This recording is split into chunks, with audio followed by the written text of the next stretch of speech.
Buongiorno, ben ritrovati, prima edizione di Antenna 3, primo appuntamento della giornata con l'informazione e tutti gli aggiornamenti. Naturalmente lo sapete ormai, in primo piano c'è la cronaca. Oggi vi racconteremo anche della nuova ondata di maltempo che ha interessato alcune aree della pianura veneta, mentre in montagna è tornata a cadere copiosa la neve. Insomma, ci sono tante notizie di cui parlarvi, anche delle tante iniziative in vista dell'8 marzo della festa della donna, ad iniziare dal libro che ha presentato ieri sera Gino Cecchettin e dedicato alla sua Giulia. Ma partiamo subito con l'ennesimo incidente sulle strade della Marca. È accaduto a Moriago della Battaglia, un'auto è uscita di strada, è finita contro un albero. Sono tre i giovani che sono rimasti gravemente feriti, in particolar modo un 25enne che è in condizioni molto serie al Cafoncello di Treviso. Ma ci aggiorna in diretta la nostra Edi Caliman insieme ad Alberto Pivetta, e con loro c'è il vice sindaco di Moriago Michele Lovadina. Si trovano proprio sul luogo dell'incidente. Buongiorno Edi e buongiorno al vice sindaco. Buongiorno Francesca, buongiorno ai telespettatori. Hai detto bene, siamo in via degli Arditi a Moriago della Battaglia, luogo dove questa notte intorno all'una e mezza è avvenuto questo gravissimo incidente che ha coinvolto 3 giovani della zona, tutti tra i 24 e i 25 anni. Siamo in compagnia del vice sindaco Michele Lovadina e siamo esattamente nel luogo dove l'auto autonomamente è uscita di strada. Sono ancora al vaglio degli inquirenti le cause di questa fuoriuscita. Intanto sappiamo, come hai detto tu, hai anticipato tu, che è molto grave, sono gravi le condizioni di un ragazzo che era seduto nel lato del passeggero, nella parte posteriore della macchina. Perché, vice sindaco, abbiamo provato a ricostruire quella che può essere stata la dinamica dell'incidente. Intanto buongiorno vice sindaco, cosa è successo questa notte? Sì, allora stanotte si tratta di una macchina che proveniva dall'Isola dei Morti, la zona naturalistica che abbiamo qui a Moriago di particolare pregio, e nell'affrontare questa doppia curva probabilmente, credo a causa dell'alta velocità, ha sbandato, ha colpito il primo alberello qua fiorito che abbiamo alla nostra destra e poi si è schiantata purtroppo contro uno di questi alberi un po' più solidi. C'erano a bordo 3 ragazzi sui 25 anni, tutti e 3 residenti qui a Moriago della Battaglia. 2 hanno avuto delle ferite lievi, contusioni, mentre uno appunto è purtroppo grave. Grave al punto che è intervenuto l'elisoccorso che ha prontamente trasportato il ragazzo all'ospedale Cafoncello, dove è tuttora ricoverato. Vediamo dalle immagini di Alberto Pivetta l'albero sul quale i ragazzi purtroppo si sono schiantati. La dinamica potrebbe essere questa: una fuoriuscita di strada, una curva tagliata male, una perdita di controllo dell'auto. Si ipotizza che i ragazzi stessero tornando a casa probabilmente da una serata, vice sindaco, perché poco distante c'è la casa di uno di questi ragazzi. Sì, in particolare il ragazzo, quello che si è fatto più male, insomma, che è ricoverato, abita qui in via San Rocco, via Roma, insomma, qui a Moriago, quindi a poche centinaia di metri dal posto dell'incidente. Stanotte pioveva anche qui, tra l'altro la strada è sdrucciolevole, non è neanche tanto larga, e quindi è possibile proprio che sia l'alta velocità combinata con l'asfalto sdrucciolevole la causa di questo incidente, insomma. Sono tutti ragazzi originari di Moriago? Sono tutti di Moriago, residenti a Moriago, uno di origine italiana, gli altri 2 dell'est, ma comunque bravissimi ragazzi, ben integrati, conosciuti da me di vista, ma dal resto dell'amministrazione anche personalmente. Insomma, abbiamo dei giovani in amministrazione più o meno della stessa età e quindi li conoscono anche bene. Ascolti, è una strada dove si corre, è una strada che ha bisogno di essere messa in sicurezza. Che tipo di strada è questa? Come mai secondo lei questa perdita di controllo? Ma è una strada secondaria, questa, che porta principalmente a poche case isolate e soprattutto all'Isola dei Morti. Non è una strada dove di solito si corre, anche perché è molto utilizzata per camminate, appunto per recarsi a questa qualità naturalistica, non ha particolari necessità, è ben asfaltata, solo che se viene affrontata a una velocità superiore a quella consentita, come tutte le strade può portare delle insidie e trovare gli alberi. Quindi anche un appello, insomma, a adottare sempre la prudenza in queste strade. Siamo a testimoniare l'ennesimo incidente sulle strade della Marca. Assolutamente sì, io sempre, l'appello è da fare sempre, perché i giovani forse non si rendono conto che i mezzi corrono, e soprattutto di notte con l'asfalto bagnato basta un attimo per trovarsi appunto addosso un albero, che quelli non si spostano e purtroppo dopo i danni sono gravissimi veramente. Raccontiamo anche una particolarità di questi alberi che troviamo su tutta Via degli Arditi, vice sindaco. Sì, questi sono degli alberi messi a dimora ancora una ventina d'anni fa dalla precedente amministrazione, che aveva messo a dimora gli alberi attribuendo a ogni albero ad un ragazzo nato in quell'anno nel nostro comune. Tra l'altro casualmente uno di questi alberi, questo proprio qua davanti, è stato attribuito a mio figlio, che adesso ha 23 anni, e quindi sì, è un bel ricordo. I ragazzi dovrebbero dovuto prendersene cura, spiace che vengano adesso associati appunto a un fatto così grave, appunto di un infortunio. Mi auguro che il ragazzo stia meglio, e siamo vicini anche come amministrazione alla famiglia, e speriamo si riprenda presto. Questo dunque l'aggiornamento da Moriago della Battaglia. Francesca, se non hai domande io con l'aiuto di Alberto Pivetta ti restituirei la linea. Grazie davvero Edi, e grazie al vice sindaco Lovadina per averci raccontato gli aspetti, non solo la cronaca di questo ennesimo incidente, ma anche insomma la situazione in cui si trova questa strada e la presenza di questi alberi.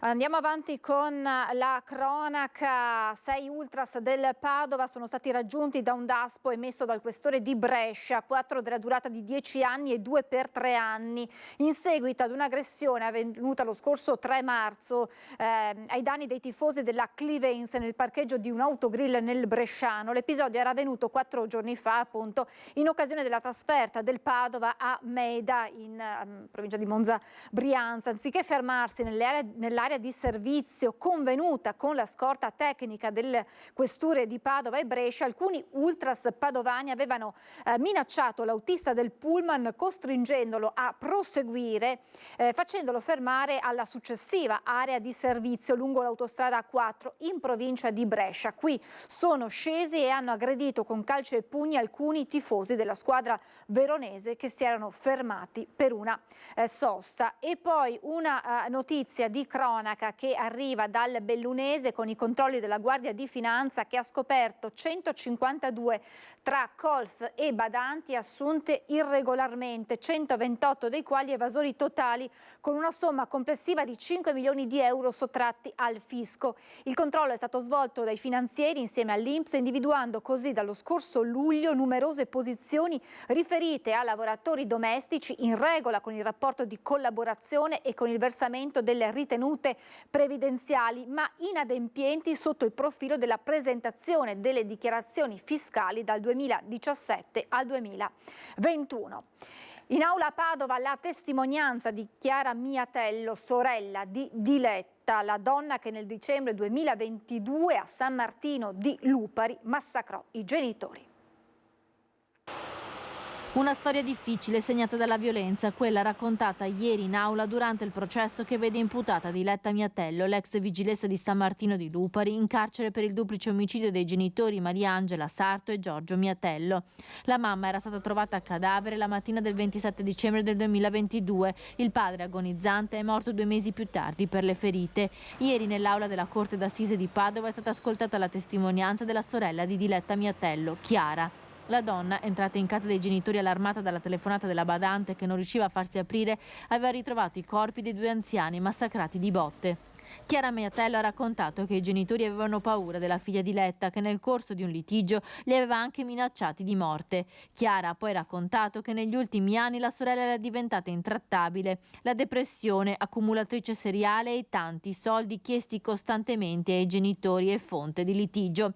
Ma il racconto che ha colpito tutti in aula è stato quello sul contesto familiare. Chiara ha spiegato al giudice che il padre le aveva picchiate da piccole e aveva alzato le mani anche contro la madre. Abbiamo avuto un'infanzia e un'adolescenza dolorosi, ha rimarcato la donna. Il racconto è durato molto e Chiara poi ha proseguito con i fatti più recenti, evidenziando come nei mesi antecedenti il duplice delitto aveva chiesto al medico di base di eseguire un TSO alla sorella. Il processo riprenderà il 12 marzo. Appicca il fuoco in cella nel carcere di Vicenza. 3 agenti di polizia penitenziaria finiscono in ospedale per accertamenti dovuti all'inalazione del fumo.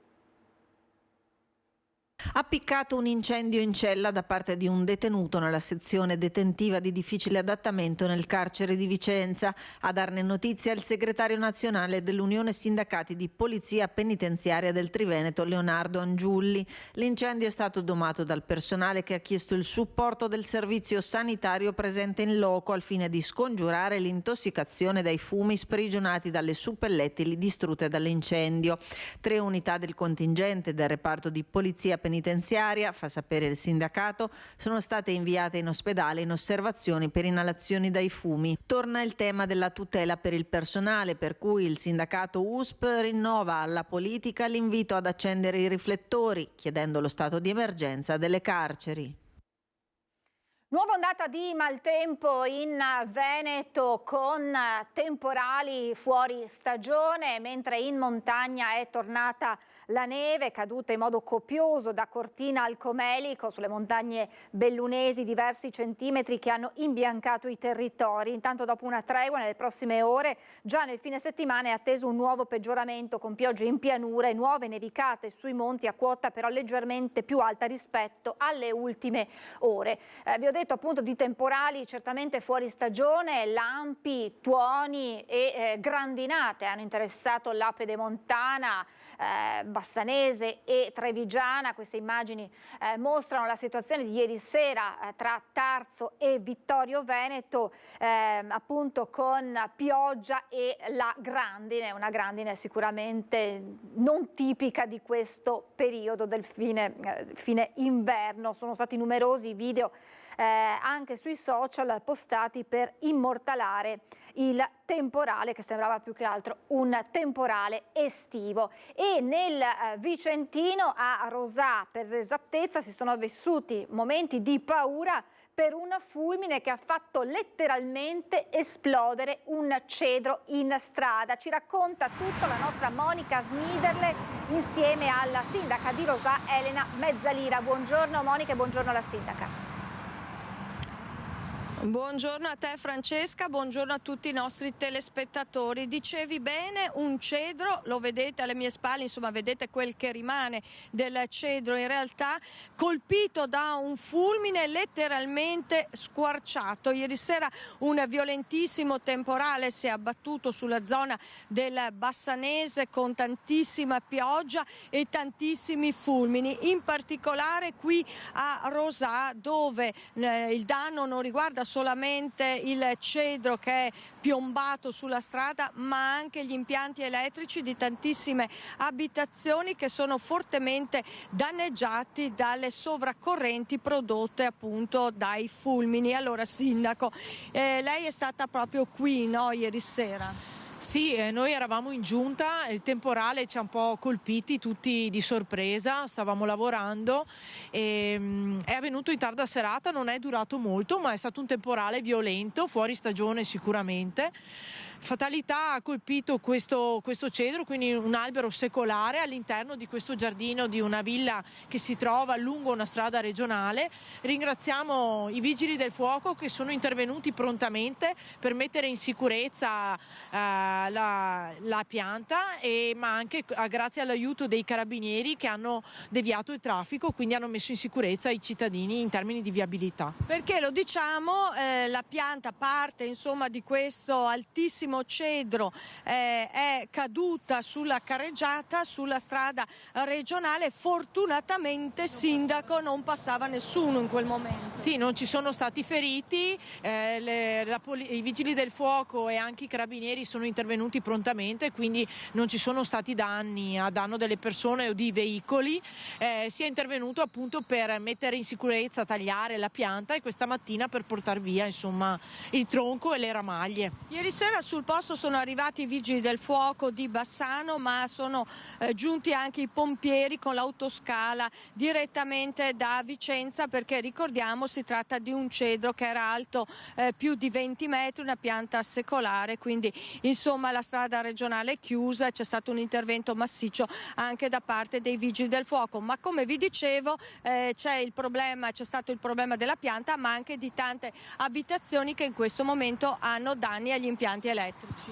Sì, diciamo che le nuove abitazioni che sono qui lungo la strada hanno magari degli impianti prettamente elettrici anche in termini di riscaldamento, perché adesso appunto si usano i fotovoltaici e più di qualche centralina è saltata. Quindi disagi anche per i residenti? Sì, per le abitazioni private.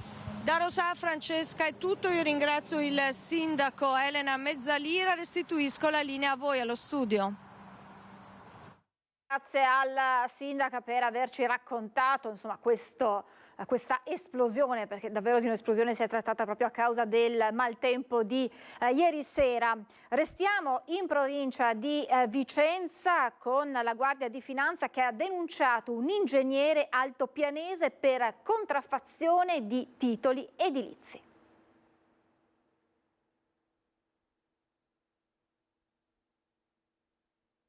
Consegnava ai suoi clienti titoli edilizi per la costruzione o l'ampliamento di edifici e l'avviamento di attività, dichiarando loro di averli presentati al rispettivo comune come da legge, ma in realtà erano contraffatti. È finito nei guai un ingegnere scoperto dalle Fiamme Gialle dopo una serie di accertamenti a seguito di anomalie segnalate da un comune dell'altopiano di Asiago.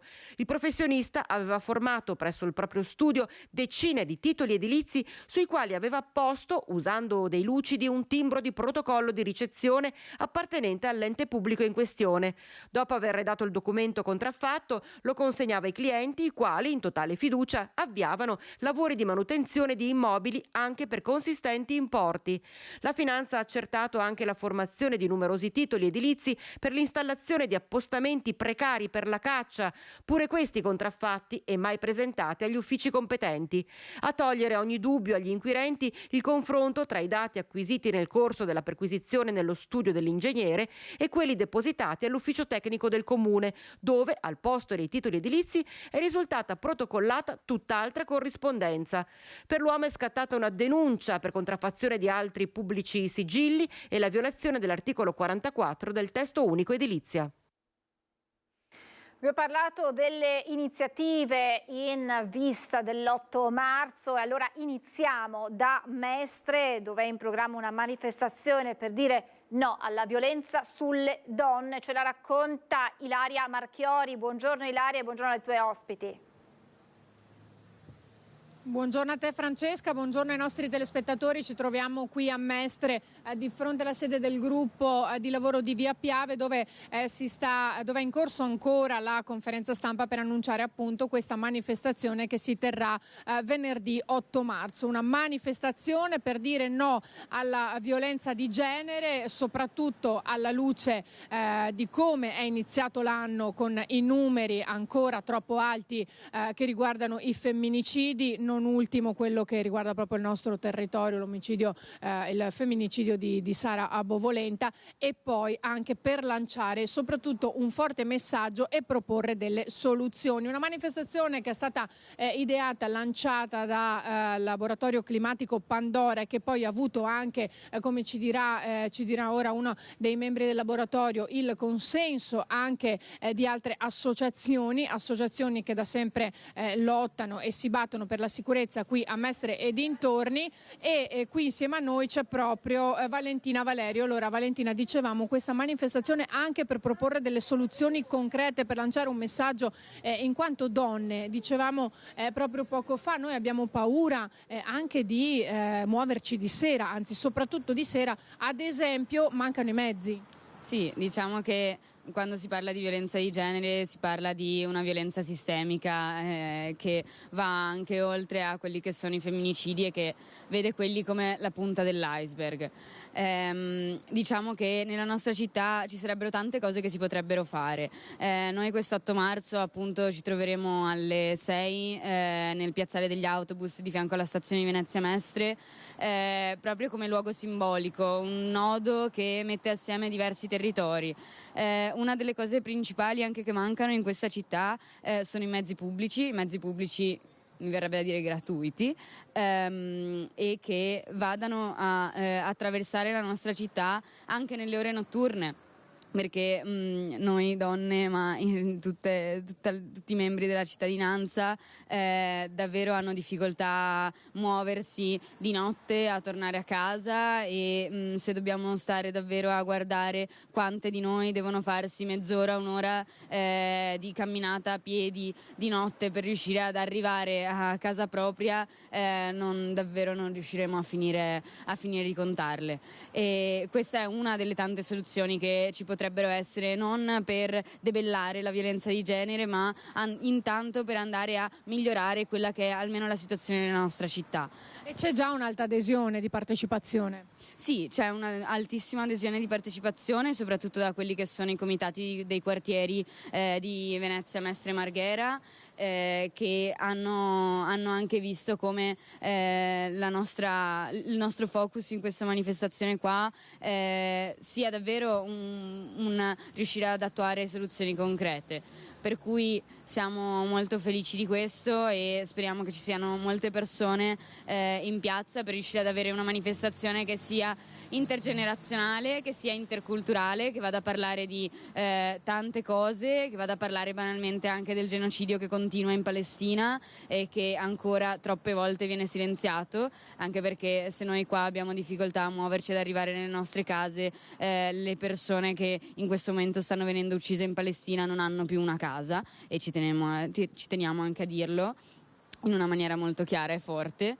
soprattutto quando poi gli aiuti umanitari non riescono ad arrivare, e in questi aiuti umanitari ci sono cibo, ci sono acqua, ci sono beni di prima necessità anche per bambini e donne, per cui pensiamo che questo 8 marzo debba essere un 8 marzo vivo e che parli davvero della complessità delle cose che succedono e non dimentichi nessuno. Grazie Valentina. Qui c'è Laura Fontolana, anche lei è membro del Laboratorio Climatico Pandora. Ci può spiegare un po' quello che sarà il percorso? Sarà una manifestazione statica oppure vi muoverete per le vie di Mestre? Allora, la nostra idea è quella di attraversare la nostra città, partendo da quelli che sono i punti più problematici. Quindi appunto, come diceva Valentina, il concentramento sarà al piazzale della stazione di Mestre, e la nostra idea è quella sicuramente di muoverci, di attraversare le zone che stanno attorno, che sappiamo benissimo che sono problematiche, come per esempio il sottopasso. Il sottopasso è sicuramente un simbolo di questa città per quanto riguarda appunto la sicurezza per le persone che lo attraversano. Sicuramente assurdo che il sottopasso della stazione, quello dritto, quello illuminato, quello che ha comunque delle vie di fuga, tra virgolette, chiuda la notte e invece rimanga aperto l'altro. Noi vorremmo che la nostra città sia sicura, partendo anche da queste piccole cose che la possono rendere accessibile e sicura per tutti e tutte. Ecco, per chi conosce Mestre sa che queste sono proprio zone importanti, zone da attenzionare, sicure, zone in cui troppo spesso accadono episodi di microcriminalità e ci si sente davvero poco sicuri. È quasi un quotidiano. Prima di restituirvi la linea, vi ricordo che quella dell'8 marzo sarà comunque una giornata campale, perché proprio in occasione dell'8 marzo è stato indetto anche uno sciopero generale per tutta la giornata nel settore pubblico e privato, dunque di 24 ore, e si fermeranno appunto gran parte dei servizi pubblici e privati, comprese scuole, università, sanità, trasporto ferroviario, ma hanno fatto sapere che il trasporto pubblico locale non sarà comunque interessato dalla manifestazione. Questo era doveroso da dire, quindi sarà una giornata davvero ricca di eventi, di manifestazioni e che noi documenteremo passo dopo passo anche nel corso della giornata. Ringrazio le mie ospiti qui da Mestre, restituisco la linea allo studio.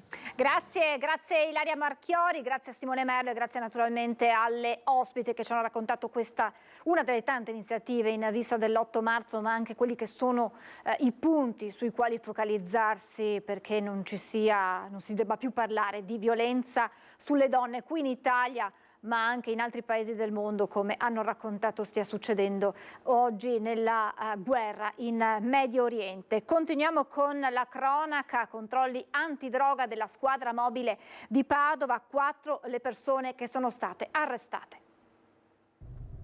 4 arresti e una denuncia, questo è il risultato dei controlli antidroga messi in campo dalla questura di Padova. Diverse le zone controllate dai poliziotti. In via Vecellio, all'Arcella, un 32enne tunisino è stato trovato a spacciare nelle vicinanze di un bar.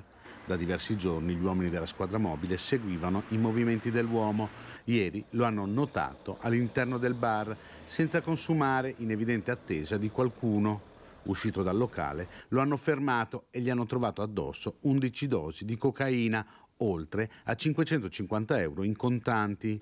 L'uomo è stato portato in questura in attesa di giudizio. Controlli anche lungo il Brenta, a Pontevigo d'Arzere, dove i poliziotti in borghese hanno fermato uno spacciatore 22enne richiedente protezione internazionale che per vendere droga si nascondeva tra la vegetazione.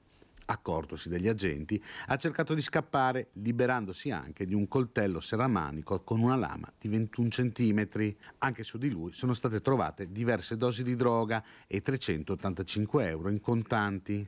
È stato trattenuto in questura anche lui in attesa di giudizio. Per entrambi il giudice ha concesso il nulla osta per l'espulsione. Un 66enne padovano è stato invece sorpreso a cedere droga ad un giovane mentre era seduto nella sua auto.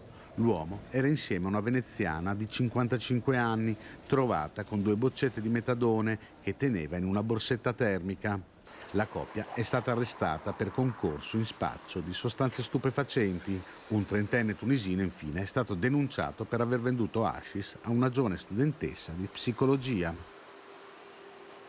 Esercitavano l'attività di compro oro in modo abusivo in un albergo, 5 le persone denunciate dalla Guardia di Finanza di Padova.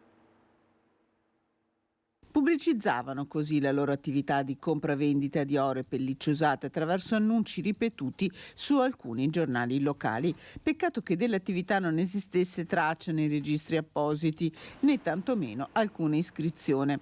A chiedere conto ai responsabili del compro oro, aperto temporaneamente presso un hotel dell'Interland padovano, si sono presentati militari della Guardia di Finanza del gruppo di Padova, che hanno identificato i responsabili, 4 cittadini stranieri e un italiano, al lavoro nell'acquisto di oggetti di valore dei clienti attirati dai prezzi più che vantaggiosi.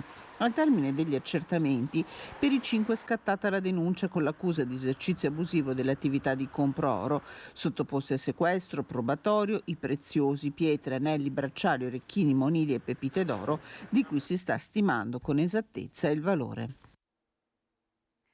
Passo dopo passo verso la Dunata Nazionale degli Alpini a Vicenza, summit delle penne nere con le forze dell'ordine per definire il dispositivo di sicurezza. Un passo dopo l'altro verso la Dunata degli Alpini. Oggi un incontro importante, siamo in compagnia del presidente della Dunata Nazionale degli Alpini, Maurizio Pinamonte, e un incontro che verte sulla sicurezza. Sì, certo, è un incontro importante, lo facciamo proprio l'incontro organizzato dalla Questura di Vicenza, dove ci troveremo con tutti i vari responsabili dei settori per la sicurezza, piano sanitario e tutti gli aspetti legati alla Dunata, in modo che la Dunata che riesca in tutti i modi, sia per quanto riguarda anche il piano della sicurezza e l'organizzazione completa. Lei mi diceva ci sono diversi settori che andrete a scandagliare, anche quello del primo soccorso ad esempio, così come quello dei parcheggi, così come le scuole. Sì, certo, abbiamo fatto anche un piano operativo con l'azienda sanitaria, con il 118, stanno facendo un piano sanitario proprio per l'organizzazione di tutte le eventuali eventi che possono capitare in quei giorni della Dunata, dove faremo anche come associazione un ospedale da campo che sarà posizionato in Campo Marzo, dove ci sarà la nostra cittadella degli Alpini. Avremo anche dei posti medici avanzati che stiamo organizzando con il 118 proprio per garantire la sicurezza non solo agli alpini che verranno, ma a tutta la comunità di Vicenza. E poi anche il tema scuole è un po' in ballo, si pensa anche alla chiusura delle scuole della provincia, soprattutto le scuole superiori. Sì, certo, le scuole, noi abbiamo chiesto, è stato condiviso, dovrebbero essere chiuse dal giovedì al venerdì tutte le scuole superiori nella provincia e le scuole di primo e secondo grado in città. Adesso stiamo vedendo appunto con gli organi preposti per organizzare tutto, per condividere questo momento, anche perché tutti i mezzi di trasporto che sono stati messi a disposizione da SVT, della società trasporti, verranno utilizzati anche per le navette, per le comunicazioni in tutta la provincia. Ricordo che faremo sempre in accordo con SVT, faremo una tessera, una card che sarà valida 3 giorni come biglietto di utilizzo di tutti i mezzi su gomma per tutta la provincia. Sarà un prezzo contenuto, dovrebbe essere a 10 euro e quindi nei 3 giorni con quella tessera si possono utilizzare tutti i mezzi. Ecco, quindi l'organizzazione va avanti, oggi si parlerà nello specifico di sicurezza, abbiamo detto un incontro importante con i vertici locali della sicurezza qui alla Caserma Sasso. Adesso noi la lasciamo andare, intanto la ringraziamo. Certo, noi facciamo questo incontro, ce ne saranno ancora molti altri, proprio per cercare di organizzare al meglio il nostro evento, in modo che sia un evento straordinario non solo per gli alpini ma per tutta la città, e invitiamo anche tutti i cittadini a condividere con noi questi giorni della Dunata, perché saranno veramente giorni gioiosi, di festa e di gioia per tutti. Grazie mille. Grazie. La lasciamo andare. È morto in un incidente stradale in Angola Luca Falcon, 35enne veronese, che nel 2020 aveva fondato assieme alla moglie Giulia Trabucco Karma on the Road, associazione no profit impegnata nella raccolta di donazioni di protesi usate o dimesse che poi venivano riutilizzate per dare un'opportunità di vita migliore a persone amputate nei paesi del terzo mondo. I dettagli dell'incidente non sono ancora chiari. Luca Falcon stava attraversando l'Africa in moto e, da quanto si è appreso, è stato coinvolto in uno scontro con un camion, restando ucciso. Un destino crudele, perché il giovane veronese nel 2016 era già stato vittima di un gravissimo incidente in moto a Verona, nel quale aveva perso una gamba, ma proprio da quel tragico evento aveva trovato la forza di fondare l'associazione per aiutare persone che avevano subito il suo stesso destino. Ci fermiamo per la pubblicità, tra poco. Rieccoci in diretta. Abbiamo raccontato del maltempo delle scorse ore, ma non dimentichiamoci che appena una settimana fa il Veneto era stato investito da un'altra pesante ondata di maltempo, che era arrivato a conclusione, diciamo così, di un inverno sicuramente anomalo. Le giornate con temperature veramente invernali si possono contare sulle dita di una mano, e abbiamo visto un lungo periodo proprio caratterizzato dall'assenza di piogge, quella siccità siccità che ormai non preoccupa più solo nel periodo estivo, ma anche nella stagione invernale. Cerchiamo di capire qual è la situazione per l'agricoltura legata appunto a questa stagionalità atipica e quindi prima la siccità e poi il maltempo. Saluto il direttore della CIA Veneto, Maurizio Antonini. Ben ritrovato direttore, grazie per essere con noi. Grazie a lei e buongiorno ai nostri telespettatori. Allora, direttore, io ho parlato di un inverno sicuramente anomalo perché insomma non abbiamo visto un inverno caratterizzato da temperature poi così invernali, da piogge che invece si sono manifestate, come a noi succede ormai ultimamente, concentrate in pochi giorni con i disastri che abbiamo raccontato tra il Padovano e il Vicentino. Qual è la situazione per l'agricoltura sul fronte dei danni sia alle colture ma anche abbiamo saputo insomma, di strutture che sono rimaste danneggiate e che comunque hanno subito danni proprio a causa del maltempo dei giorni scorsi? Sì, beh, guardi, innanzitutto purtroppo quando ci troviamo noi parliamo sempre di eventi climatici e quindi le difficoltà che il mondo agricolo ha su questi eventi catastrofici, eventi climatici molto disastrosi per quanto riguarda l'attività agricola. La piovosità di quest'inverno, di queste giornate, ci fa ben sperare per quanto riguarda il periodo estivo e quindi della siccità. Oggi le falde si stanno rimpinguando e quindi per noi è un elemento importante perché poi quando a giugno, luglio, agosto avremo necessità di avere acqua, abbiamo necessità che le falde abbiano un grado di capienza idrogeologico importante per dare l'acqua agli agricoltori e per dare la possibilità agli agricoltori della produzione agricola. È stato un inverno anomalo, come l'ha detto lei, caratterizzato da un periodo non piovoso, ma soprattutto da un periodo anche caldo, e quindi il caldo d'inverno per noi è un elemento di grande difficoltà, però poi insomma qualche giornata l'abbiamo avuto anche di freddo e quindi ha creato quell'ambiente d'inverno che per noi è importante. Però come diceva lei, la stagionalità per l'agricoltura è importante e quindi noi abbiamo necessità, nel momento in cui ci sono le belle stagioni o le brutte stagioni, abbiamo necessità che le stagioni marchino il tempo, perché le piante hanno necessità appunto di vivere in maniera corretta e produrre in maniera corretta tutto quanto questo. È ovvio che per quanto riguarda le piante, per quanto riguarda l'agricoltura, questo è un elemento. Per quanto riguarda gli agricoltori è un grosso problema, perché oggi, parlando di eventi climatici sempre disastrosi, per l'agricoltura oggi necessitano di interventi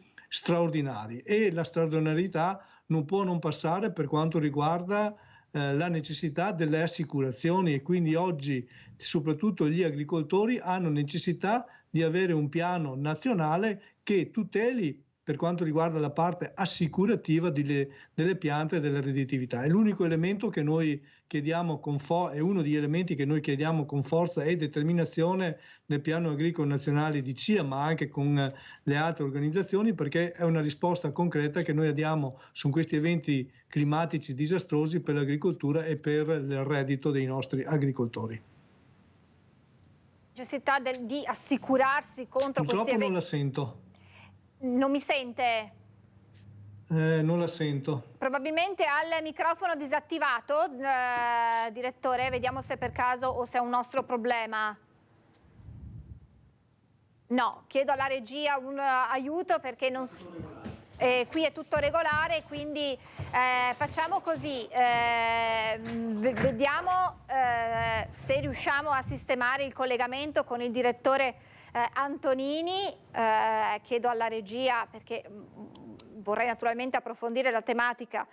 Da un lato appunto abbiamo capito questa situazione, poi dall'altra chiaramente ci sono tutti quegli interventi strutturali, pensiamo ai bacini di laminazione, alle casse per far sì che si evitino poi le alluvioni e poi si faccia fronte alle siccità. Allora vedo Chiara Gaiani in collegamento da Padova, facciamo così, lasciamo un attimo in sospeso il collegamento con il direttore Antonini per ripristinarlo e andiamo da Chiara Gaiani. La ringrazio per la pazienza perché ieri è stata una giornata, ve l'abbiamo raccontata anche in diretta, dove al Teatro Verdi di Padova Gino Cecchettin ha presentato il suo libro dedicato alla sua figlia Giulia. È stato un momento di forte emozione in platea quando Gino Cecchettin ha raccontato di come lui e i figli stiano affrontando questo dolore insostenibile, ma anche ha raccontato della telefonata di Papa Francesco. Tutto questo, non dimentichiamolo, pochi giorni dopo l'ennesimo femminicidio che ha sconvolto il Veneto con la morte di Sara Buratin. Buongiorno Chiara.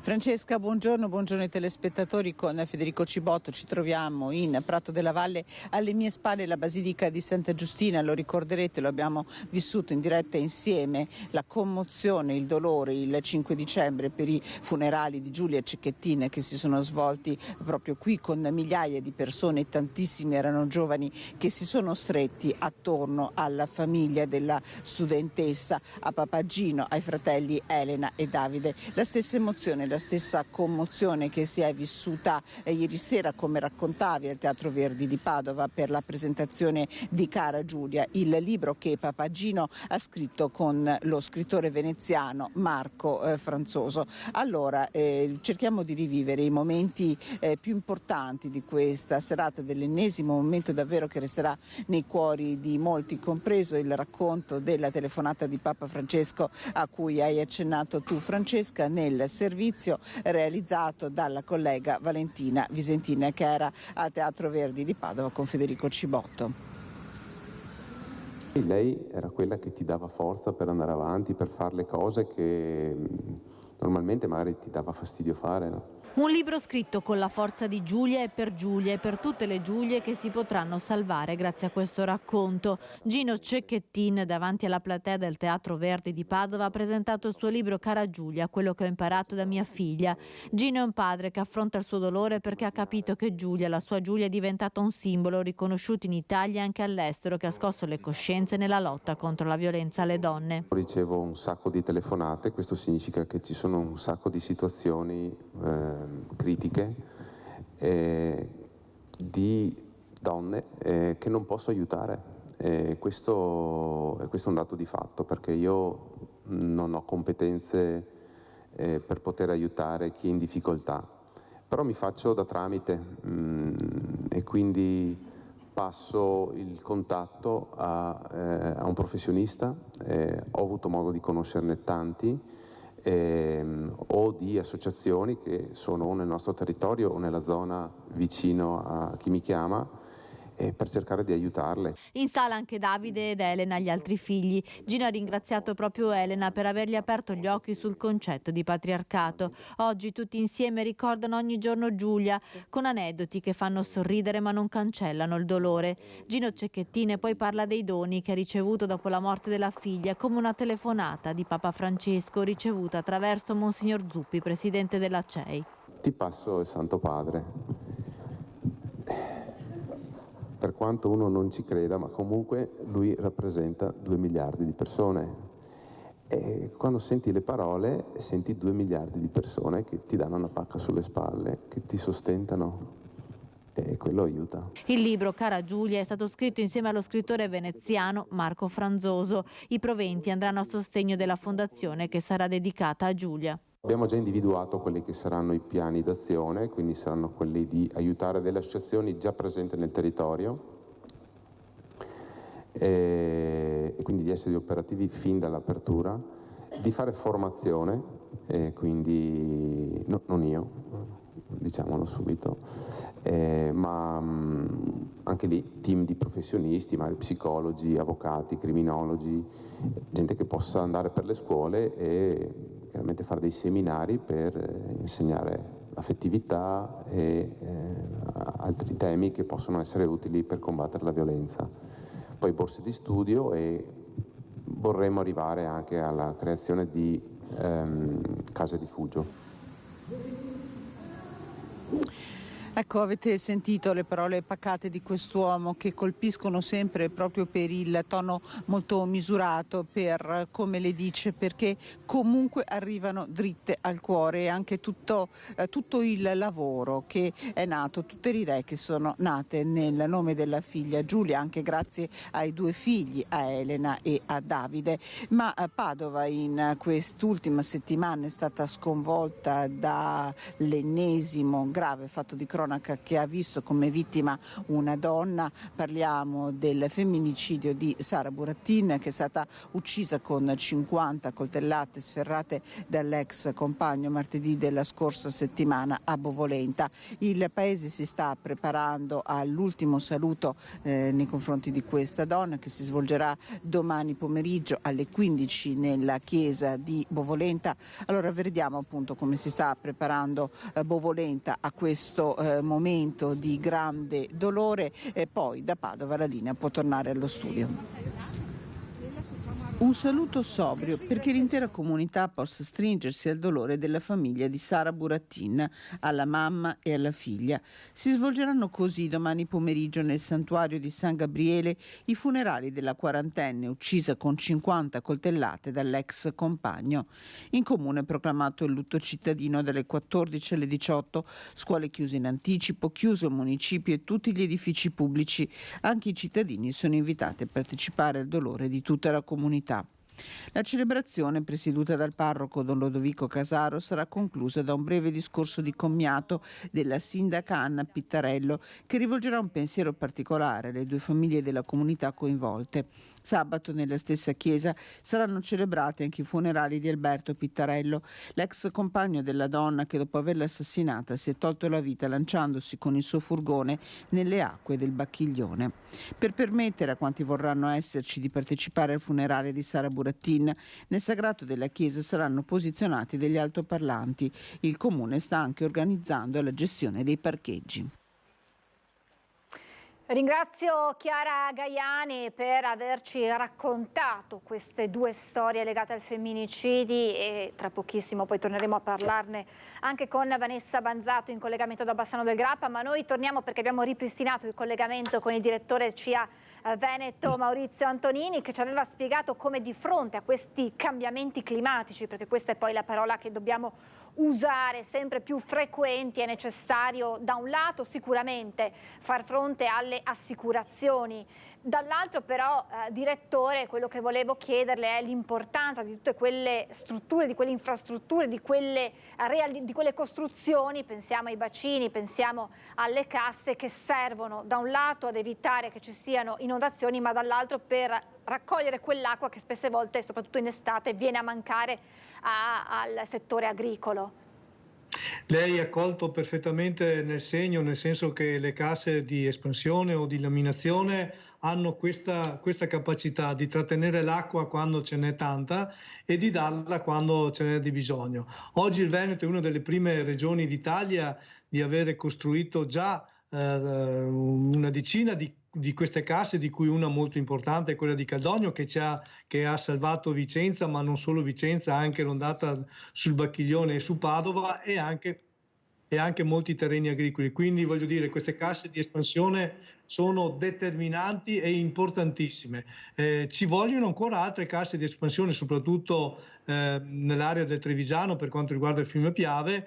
Vi è necessità di fare ulteriori interventi, ma oltre a questo chiaramente vi è un ulteriore elemento importante, che sono l'attività di consorzi di bonifica e sulla manutenzione dei canali. Questo è l'altro aspetto importantissimo, che i consorzi di bonifica insieme anche ai comuni e le amministrazioni provinciali devono fare. Le manutenzioni dei canali è un altro aspetto importante che da non sottovalutare, ma su questo i consorzi di bonifica sono nel pezzo, come si suol dire, e fanno questo tipo di lavoro e questo tipo di attività. Torniamo alla situazione per l'agricoltura dopo il maltempo della scorsa settimana. Ho parlato in particolar modo, perché lo abbiamo raccontato anche nelle nostre edizioni straordinarie, nell'area del Vicentino e del Padovano. C'è già una conta dei danni e aggiungo se ci sono danni, che cosa hanno interessato? Perché abbiamo visto anche aziende invase dall'acqua che ha invaso strade e interi comuni. Sì, beh, guardi, oggi stiamo valutando insieme anche con la VEPA, che è l'Agenzia Veneta dei Pagamenti, che è l'ente che verifica e valuta anche eventuali danni che si sono creati di queste piene dell'ultima settimana. Stiamo appunto verificando nel territorio l'eventualità di chiedere lo stato di calamità. Però ad oggi le difficoltà che si sono avute maggiormente sono avute sia nel Vicentino che nel Padovano, in alcuni allagamenti di terreno, alcuni coltivati a ortaggi e quindi che sono andati ovviamente in difficoltà, altri a prato stabile, quindi l'acqua nel momento in fa il deflusso non ci sono difficoltà specifiche. È ovvio che con queste temperature e con questi andamenti climatici noi abbiamo sempre paura delle brine e delle difficoltà poi che abbiamo, delle basse temperature che possono incidere nel momento primaverile, quando le piante iniziano la propria attività di germoglio, e quindi è sempre molta attenzione su questo. Però ad oggi, ecco, diciamo che stiamo verificando insieme con la Regione e con la VEPA eventuali danni per chiedere lo stato di calamità. Ad oggi non mi sembrano situazioni di grande difficoltà sul territorio e sulle aree che abbiamo appena menzionato.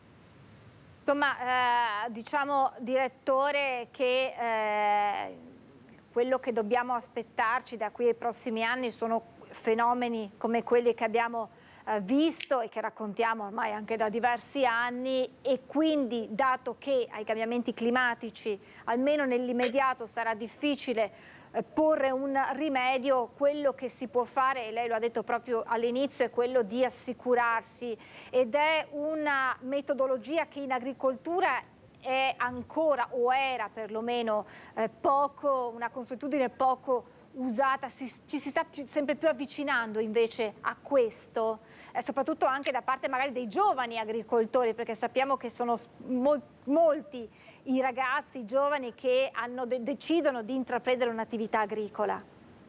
Sì, guardi, uno degli elementi importanti, l'imprenditore deve avere la garanzia del reddito, la garanzia delle produzioni, la garanzia di quello che oggi lui deve produrre. Per questo l'importanza dell'assicurazione, per questo le organizzazioni agricole anche di Padova, di Venezia e di Rovigo hanno costituito un unico ente di consorzio che va a tutelare più di 5.000 aziende per quanto riguarda l'aspetto assicurativo. Il Nord, diciamo che è un elemento anche questo di valutazione. Comunque nel Nord il 70% delle aziende si assicurano. Quello che noi oggi dobbiamo chiedere con determinazione come organizzazioni agricole è che ci siano dei finanziamenti importanti alle nostre aziende per le assicurazioni, perché oggi assicurarsi costa molto, e quindi deve esserci anche un intervento da parte della pubblica amministrazione per dare la possibilità alle aziende di assicurarsi e per garantire il proprio reddito. Quindi da una parte le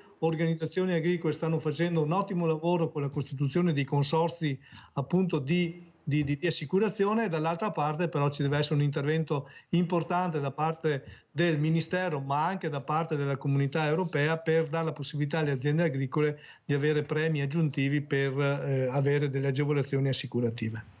Direttore, l'ultima domanda, lo premetto, una persona che non è addetta ai lavori, come si suol dire, ma andando in giro vediamo tanti alberi da frutto che sono già in fiore.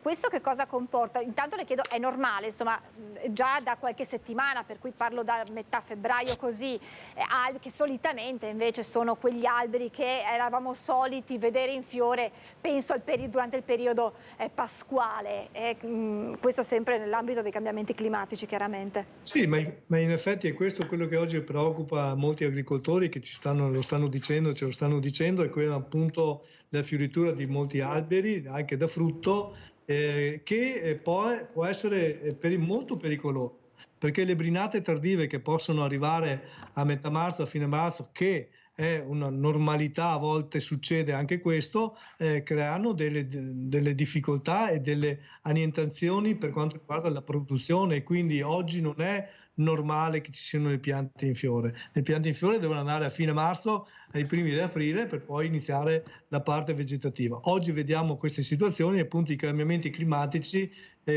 danno queste situazioni di difficoltà del settore agricolo, soprattutto per quanto riguarda il settore frutticolo in questo caso. Quindi, direttore, le assicurazioni di cui lei parlava potrebbero intervenire laddove vi siano dei danni provocati, pensiamo da grandinate, da alluvioni, ma anche nel momento in cui i cambiamenti climatici condizionino le produzioni di certi tipi di colture?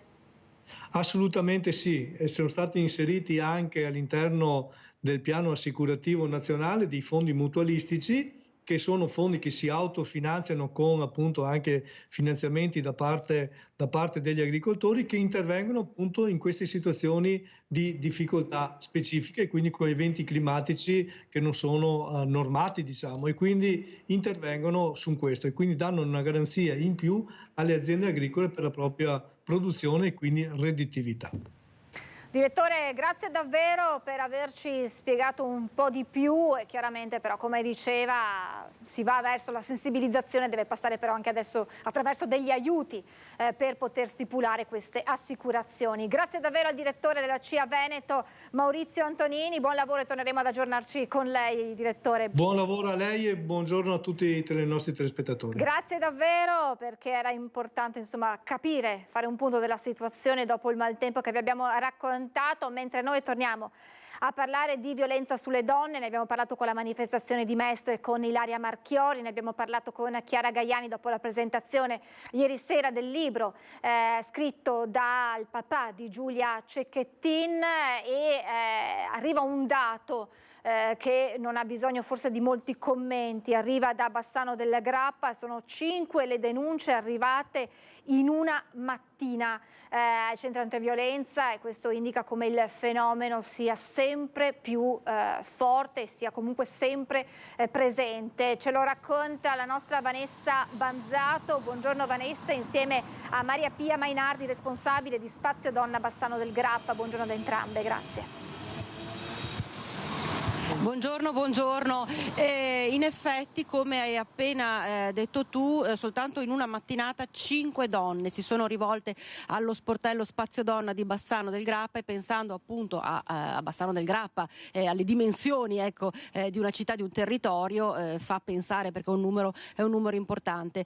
Con la responsabile di Spazio Donna di Bassano, Maria Pia Mainardi, si vuole fare un po' il punto della situazione alla luce anche di quanto è successo, che abbiamo riportato nei nostri telegiornali di ieri, con l'arresto di quell'ex compagno che, non accettando appunto la separazione dalla moglie, nonostante avesse il braccialetto elettronico che gli intimava l'avvicinamento alla donna, lui lo stesso ha violato ogni dettame posto dagli inquirenti ed è stato arrestato. Quindi questo è soltanto l'ultimo caso nel nostro territorio, ma in realtà gli episodi sono tanti, sono sempre di più. Sono tanti, sono sempre di più, e quest'anno, negli ultimi 2 mesi, novembre e dicembre, abbiamo avuto 27 casi in più, quindi quasi una trentina, insomma sono veramente tanti.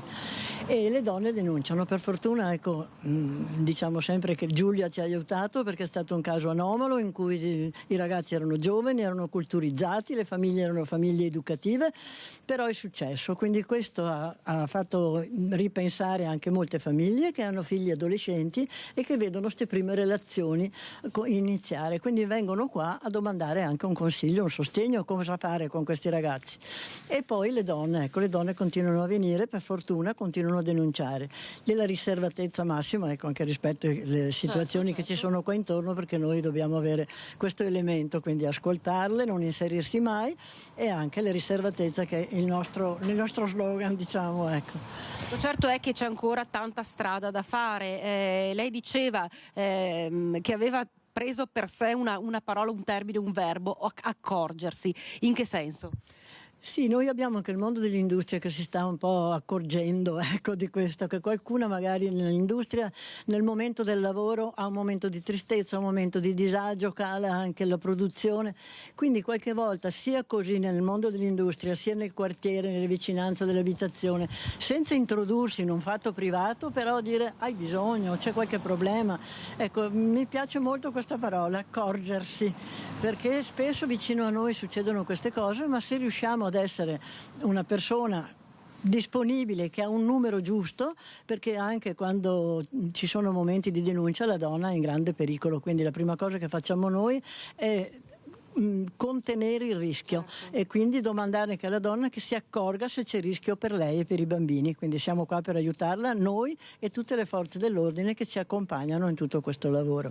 In tutto questo la battaglia appunto per cercare di arrivare intanto alla parità del diritto uomo-donna e soprattutto arginare al massimo questi fenomeni di violenza dell'uomo nei confronti della donna, tutto passa anche dall'ambiente, dall'ambito finanziario, ed è per questo che voi state portando avanti una serie di corsi proprio per cercare di coinvolgere un numero sempre maggiore di donne ad avere una propria indipendenza economica, che risulta fondamentale sempre in realtà, che una donna abbia un'indipendenza, un'autonomia a livello anche economico. Sì, oltre a questa sede noi abbiamo 7 sportelli nel territorio, quindi questa è un'iniziativa del comune di Marostica che ha lanciato questa possibilità, come la potete vedere, che è corso di educazione finanziaria dedicato alle donne, e nell'arco di 2 o 3 giorni si sono iscritte 80 donne. Questa è stata veramente una vittoria di un'iniziativa nata da un comune, ma una vittoria anche nel dire alle donne: lavorate, fatevi il vostro conto in banca, attenzione di non comprare una macchina in società col marito, una casa in società, perché poi quando è il momento che dovete venire fuori da questo imbroglio, insomma, non potete più farlo perché avete questi legami. Quindi l'autonomia della donna è anche l'autonomia economica. E parte tutto, un'ultima battuta, proprio dall'educazione scolastica. Certo, educazione all'uomo e al ragazzo. Il ragazzo a perdere, soprattutto imparare a perdere nella scuola, con un voto, nello sport, nella vita, quando una donna decide di uscire da casa, e alle ragazze di non prendersi cura di ognuno anche nel momento in cui hai un uomo così cattivo che vive vicino a te. Preserva te e preserva i tuoi figli. Denuncia. Bene, con questo appello davvero accorato fatto dalla referente di Spazio Donna a Bassano, Maria Pia Mainardi, io ti ricedo la linea.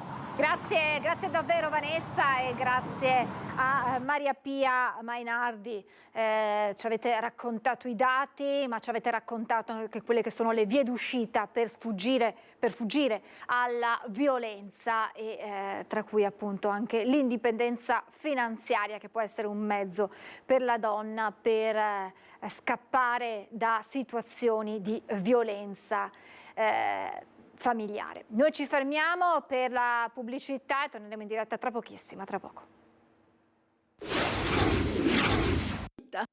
Siamo tornati di nuovo in diretta, parliamo di sanità, parliamo di nuovi importanti risultati, lo facciamo parlando del protocollo ERAS, che è si basa su un approccio innovativo, multidisciplinare, che mette al centro il paziente sia nella fase pre che post operatoria, che fa dell'IRCS Sacro Cuore Don Calabria di Negrar primo centro trainer in Italia e tra i 20 centri al mondo per quanto riguarda la chirurgia colorettale e bariatrica. Ne parliamo e lo ringrazio per essere con noi insieme al dottor Giacomo Ruffo, direttore della chirurgia generale dell'IRCS di Negrar. Buongiorno dottore, grazie per essere con noi.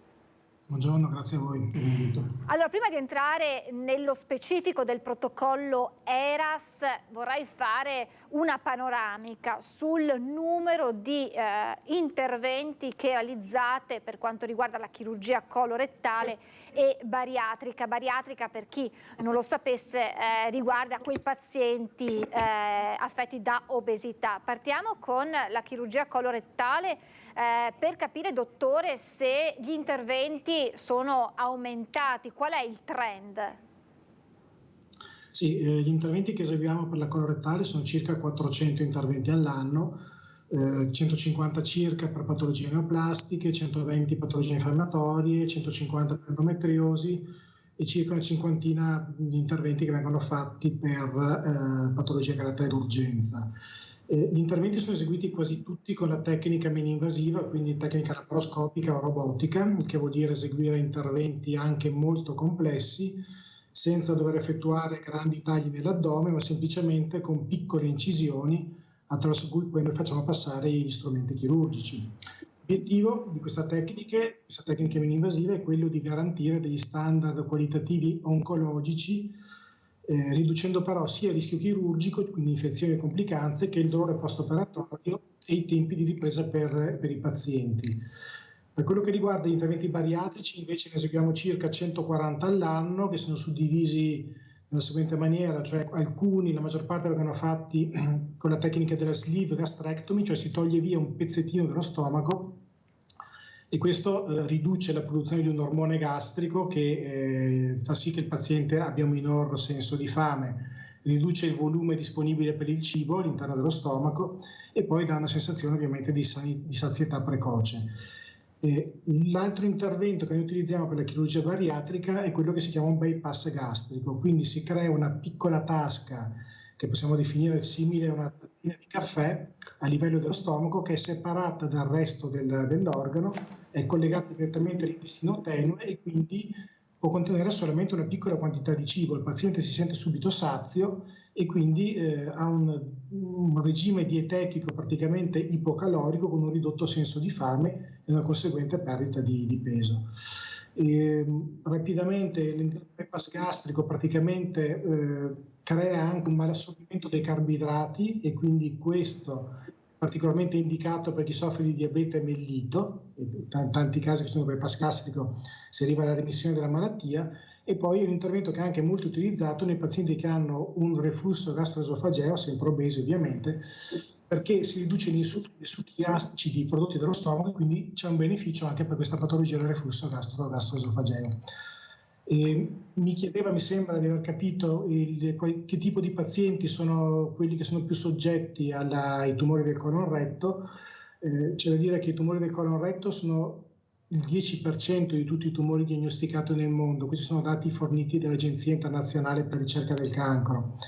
E il tumore del colon retto è il terzo per incidenza come tumori, dopo i tumori del seno, i tumori femminili della mammella e i tumori del polmone. È una malattia che è diffusa molto nelle persone tra i 60 e i 75 anni, e però ha una elevata possibilità di sopravvivenza. A 5 anni abbiamo un 65-70% di pazienti che hanno diagnosticata la neoplasia sopravvive. Dicevamo prima, paghiamo un pochettino lo scotto della pandemia, perché nel 2022 in Italia oltre 48.000 nuove diagnosi di tumore del colon retto e nel 2020, quindi pre-pandemia, erano 43.000, quindi in 2 anni un incremento di quasi 4.400 casi è sicuramente dovuto alla pandemia, quindi a un ritardo dello screening che è stato accumulato durante l'emergenza sanitaria e quindi una vera e propria, diciamo al momento, epidemia quasi di neoplasie colorettali. Per far fronte a questa neoplasia è importante la ricerca del sangue occulto nelle feci, perché questo test riduce la mortalità di circa il 30% e quindi è importante la prevenzione, perché i tumori del retto nel 90% dei casi, nella maggior parte dei casi, partono da lesioni precancerose e quindi subiscono nel tempo una trasformazione neoplastica maligna e quindi lo screening è uno screening efficace, una colonoscopia fatta nei tempi giusti ci permette di rimuovere i polipi prima che diventino neoplastici e quindi di poter intervenire tempestivamente e raggiungere ovviamente i maggiori risultati in termini di guarigione. Ultima cosa per quello che riguarda l'epidemiologia, i fattori di rischio, che sono quelli che di solito interessano tutti quanti, oltre ovviamente alla familiarità sulla quale noi non possiamo fare nulla, subentrano gli stili di vita scorretti, quindi la sedentarietà, il fumo, l'essere in sovrappeso, il consumo eccessivo, come sappiamo tutti, di farine e zuccheri raffinati, di carni rosse, di alcol, di insaccati e quindi un'alimentazione povera di fibre vegetali, che sono quelle che poi vanno ovviamente favorite nella nell'alimentazione di tutti quanti quotidiana. Per quanto riguarda invece gli interventi bariatrici, dottore, qual è il trend rispetto magari anche agli anni scorsi? Glielo chiedo perché questo in qualche modo potrebbe anche fotografare a proposito di stili di vita che anche in qualche modo legati al periodo pandemico hanno aggravato certe situazioni, e quindi per capire se l'obesità è particolarmente diffusa. Sì, il trend è sicuramente in aumento, basti pensare che noi siamo partiti con questo tipo di intervento circa 5-6 anni fa, facendo 3 interventi all'anno, e siamo arrivati a 150 all'anno, quindi c'è una grandissima richiesta per questo tipo di intervento, ma in realtà c'è una richiesta in generale di prendersi in carico, di avere un centro di riferimento che possa gestire l'obesità. Infatti non è solamente l'intervento chirurgico, il paziente obeso deve fare un percorso che prevede anche dei farmaci all'inizio di questo percorso, che prevede una visita con la dietista, una visita con lo psicologo, quindi il paziente bariatrico cerca un centro dove possa essere seguito a tutto tondo, che fine ultimo vede proprio la chirurgia bariatrica e la chirurgia colorettale. Veniamo al protocollo ERAS, dottor Ruffo, e in che cosa consiste, per spiegarlo ai nostri telespettatori? Allora, il protocollo ERAS è un protocollo, intanto ERAS è acronimo di Enhanced Recovery After Surgery, cioè questo vuol dire che è un modo nuovo di approcciarsi all'intervento chirurgico che prevede una collaborazione costante tra l'equipe sanitaria ed il paziente, e questo per favorire la migliore ripresa dopo l'intervento chirurgico. È un protocollo in realtà che ha messo in discussione molte pratiche ospedaliere che negli anni si erano consolidate, e queste pratiche ospedaliere consolidate, forse anche vetuste, sono state sostituite da interventi migliori, più specifici, e dagli esiti proprio migliori in termini di risultato, ma soprattutto di comfort del paziente, no?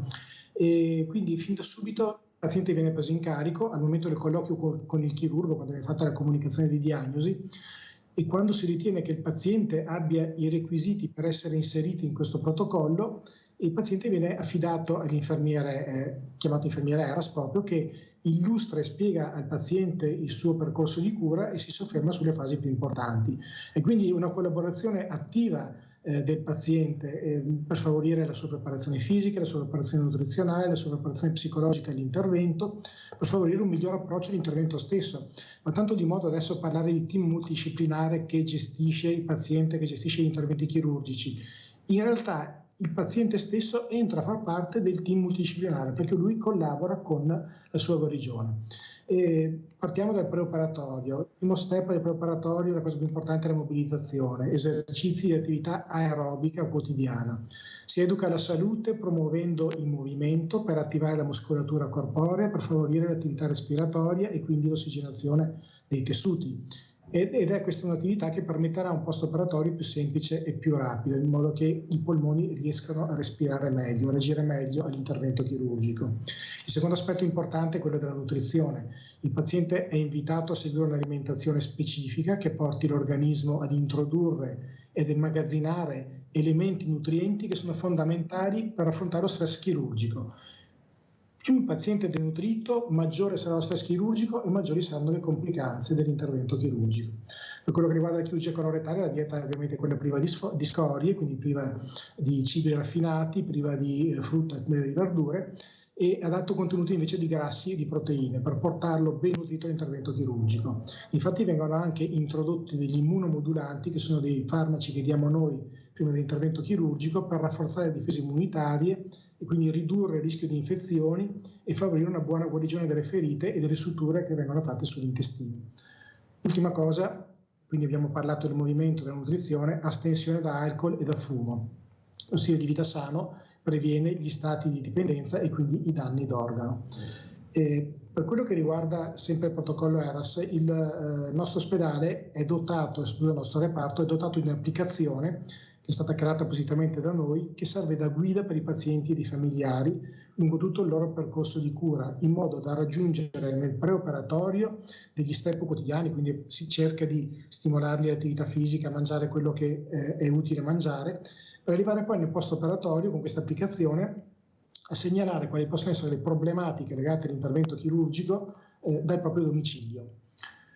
Ecco, quali sono i risultati concreti che avete evidenziato grazie a questo protocollo e che quindi si traducono in un benessere, mi passi questo termine, per i pazienti nel post-operatorio? Sì, i risultati sono eclatanti. Io stesso non credevo che fossero risultati così buoni, così lusinghieri. Intanto meno stress chirurgico, più tranquillità nel sentirsi seguito in tutto il percorso ospedaliero, il benessere del paziente è la cosa più importante. Il paziente arriva all'intervento chirurgico non stressato, non ansioso, con meno paure, e quindi il benessere del paziente è la cosa fondamentale. Poi c'è quello che riguarda un po' la parte clinica. Abbiamo ridotto del più della metà le complicanze maggiori, quelle che portano il paziente in sala operatoria, sono di un numero veramente irrisorio. Abbiamo ridotto le giornate di degenza, quindi la chirurgia colorettale da una degenza media di 10 giorni in pre-ERAS si è passati a 5 giorni, per la chirurgia bariatrica da 2 giorni ad 1 giorno di degenza. E quindi alla fine, da ultimo, ma non per ultimo come importanza, soprattutto in questi momenti un po' difficili, quindi il fattore economico, no? Perché ERAS ci permette di risparmiare in termini di tempo di sala operatoria, che sappiamo è un costo molto alto, in termini di giornate di degenza, come vi ho scritto prima, ed in termini di minor utilizzo di farmaci e di presidi che appunto non vengono più utilizzati. Per dare delle cifre, con il controllo di gestione dell'ospedale abbiamo fatto una stima del risparmio. Per un intervento di chirurgia colorettale siamo passati da una spesa di circa 4.000 euro a paziente per un intervento di chirurgia colorettale a circa 1.800 euro, quindi meno della metà. Insomma, possiamo dire risultati a 360 gradi. Ho parlato dell'IRCS di Negrar come primo centro trainer in Italia per quanto riguarda la chirurgia colorettale e bariatrica e tra i 20 centri al mondo. Non è solo un riconoscimento, ma come si traduce poi nel vostro ruolo in questo campo, dottore? Ma allora, intanto la certificazione non è stata, avere la certificazione ERAS non è stato semplice. Siamo partiti 4-5 anni fa e quindi inserendo i nostri dati in questa piattaforma mondiale gestita dalla società scientifica ERAS e quindi mettendo a disposizione i nostri dati ad un controllo praticamente fisso e quotidiano. E quindi dopo un anno siamo riusciti ad ottenere la certificazione di centro qualificato e da qualche mese appunto siamo diventati non solo centro qualificato, abbiamo avuto anche la possibilità di diventare un centro formatore ERAS per la chirurgia colorettale dell'obesità, quindi per riuscire a formare altri centri europei ed italiani in merito all'applicazione e all'implementazione del protocollo ERAS. Quindi come diceva lei, siamo pochi nel mondo, i centri formatori non sono più di 30 nel mondo e siamo gli unici in Italia. C'è da dire che non è solamente il chirurgo che serve per questo protocollo, è un lavoro complesso, risultato di un lavoro di più specialisti e che ci ha permesso appunto di ottenere dei risultati significativi in termini di un vantaggio per tutti i pazienti, ma soprattutto per i pazienti anche fragili e per quei pazienti che subiscono interventi ad alta complessità. Grazie davvero per averci raccontato di questa nuova frontiera in campo chirurgico, naturalmente molto molto importante per tutti quei pazienti che potrebbero sottoporsi a questa tipologia di intervento chirurgico. Grazie al dottor Giacomo Ruffo, direttore della chirurgia generale dell'IRCS di Negrar. Grazie dottore, buon lavoro e torneremo ad aggiornarci per ulteriori nuovi risultati. Grazie davvero. Grazie a voi. Grazie. E questa insomma è una finestra che era importante aprire. Spesso si parla di malasanità, ma è altrettanto importante puntare i riflettori su quelli che sono i traguardi che la sanità degli ospedali veneti riesce a raggiungere in campi così importanti come questo che ci ha appena raccontato il dottor Ruffo. Torniamo alle notizie di queste ore, perché dopo le sentenze del Tribunale di Padova che ha ritenuti validi 37 atti di iscrizione all'anagrafe di bambini registrati con 2 mamme, immediate sono arrivate le reazioni politiche. Sono soddisfatto, concetto di coscienza, io sono un nonno, ho nipoti, non mi sarei mai sentito di fare bambini in serie A, bambine serie A, serie B.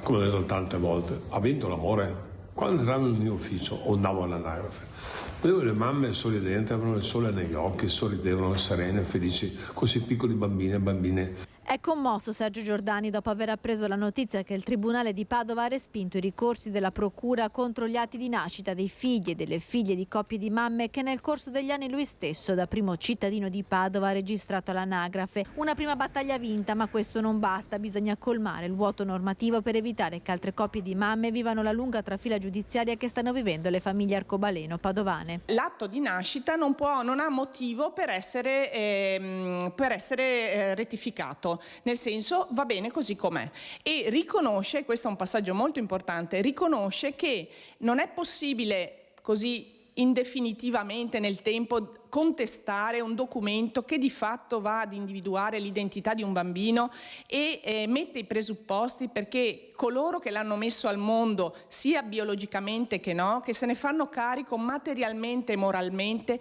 che lo inseriscono in un contesto familiare, dire improvvisamente che questa cosa non esiste più. La decisione del Tribunale di Padova è stata commentata anche dalla segretaria del PD, Ellie Schlein, che plaude al coraggio del sindaco Giordani e invita il Parlamento ad approvare una legge che riconosca pari dignità a tutte le famiglie. Dal valico di Rafah, dove sono in viaggio verso Gaza, arrivano anche le dichiarazioni dei parlamentari veneti Dem. Il Tribunale di Padova blocca la furia ideologica del governo Meloni e ristabilisce un dato di realtà: quelle famiglie esistono e quei bambini devono avere gli stessi diritti degli altri, scrive l'onorevole Alessandro Zanna, a cui fa eco la deputata trevigiana Rachele Scarpa. È sicuramente una buona notizia e oggi festeggiamo, ma dobbiamo rimanere vigili perché abbiamo visto come questo governo, attraverso atti e direttive, non manchi mai di mettere in atto una regressione discriminatoria che è una vera e propria guerra alle famiglie arcobaleno e alla diversità. Ci spostiamo nel Bassanese perché potrebbe esserci un lupo che si aggira nella zona di Pozzoleone. A segnalarlo con un filmato che arriva da Friola, consigliere comunale, e dall'allevatore Marco Rigon. È notte e si avvicina con circospetto, lì a pochi metri dalle abitazioni di Pozzoleone. Sarebbe proprio un lupo l'animale che nelle ultime ore sta mettendo in allarme la comunità di Friola. Avvistato pochi giorni fa nei campi di Pozzoleone, in queste ore si aggirerebbe più a sud. Dopo alcuni segnali della presunta presenza di un lupo in territorio comunale, ne abbiamo avuto conferma grazie a delle fototrappole, tant'è vero che appunto un giovane esemplare di lupo si è presentato nell'azienda agricola di un nostro consigliere comunale, del consigliere comunale Rigon. Segnalazione che arriva dall'allevatore e consigliere comunale Marco Rigon, grazie a delle immagini raccolte da una fototrappola posizionata a pochi metri dal suo allevamento di vacche da latte a Friola, che svelano l'epilogo di una vicenda che inizialmente non trovava spiegazioni. Poche notti prima, infatti, Marco Rigon aveva posizionato fuori dalla stalla la carcassa di un vitello morto durante il parto, nell'attesa di procedere allo smaltimento, ma la mattina seguente l'animale era scomparso, ritrovato poche ore dopo a circa 50 metri dallo stabile, in mezzo a un campo con profonde ferite. E poi il filmato che non ha lasciato dubbi, ma solo tanta paura. Siamo leggermente preoccupati per il semplice fatto che è alquanto insolito trovare in piena campagna un esemplare di lupo, ecco quindi che attualmente stiamo tenendo monitorata l'area, stiamo vigilando affinché tutto sia sotto controllo. La candidatura di Treviso a capitale italiana della cultura 2026, ieri l'audizione a Roma davanti ad una commissione che è rimasta impressionata dal dossier presentato. Soddisfatti il sindaco di Treviso Mario Conte e il presidente della regione Luca Zaia.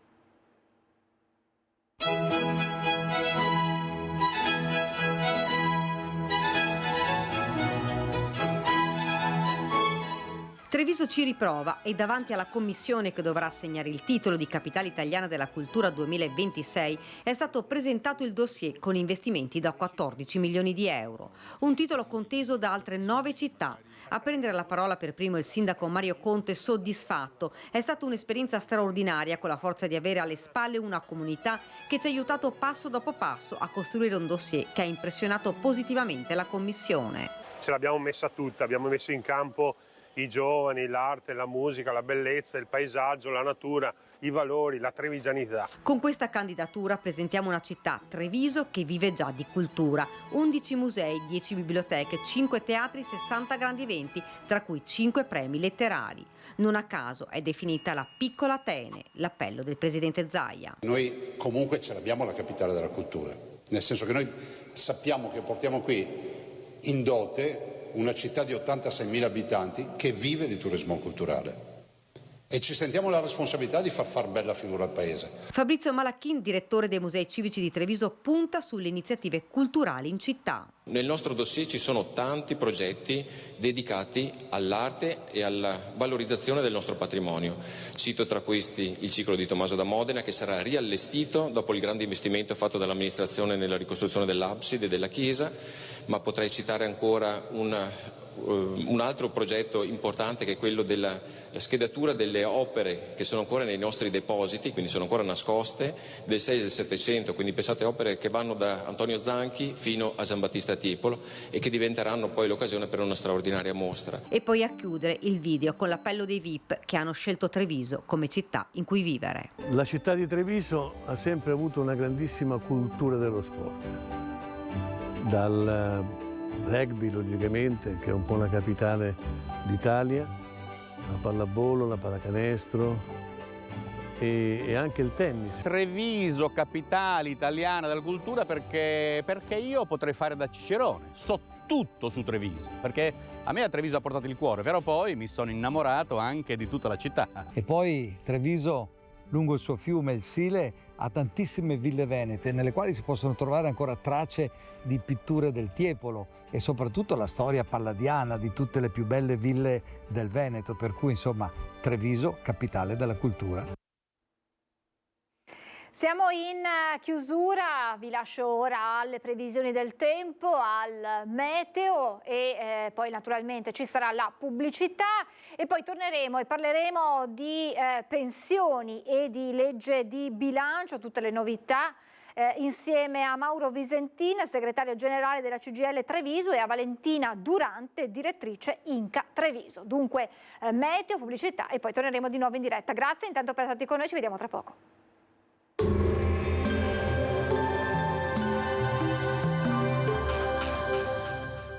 Tremonti, impianti professionali per saldatura e taglio, riparazioni, taratura e calibrazione impianti a Montebelluna. Bentrovati al meteo.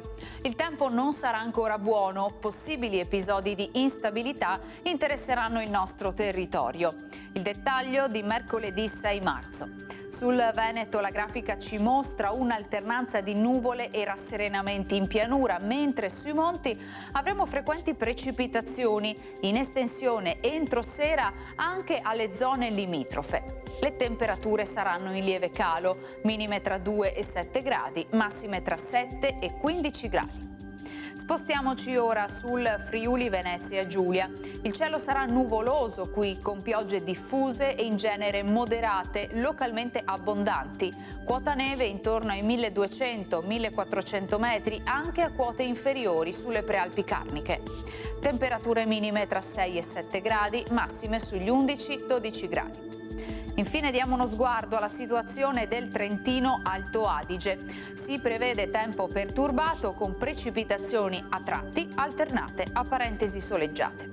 Temperature minime sui 3-5 gradi, massime intorno ai 12-14 gradi. Dal meteo per ora è tutto, vi auguro un buon proseguimento in nostra compagnia.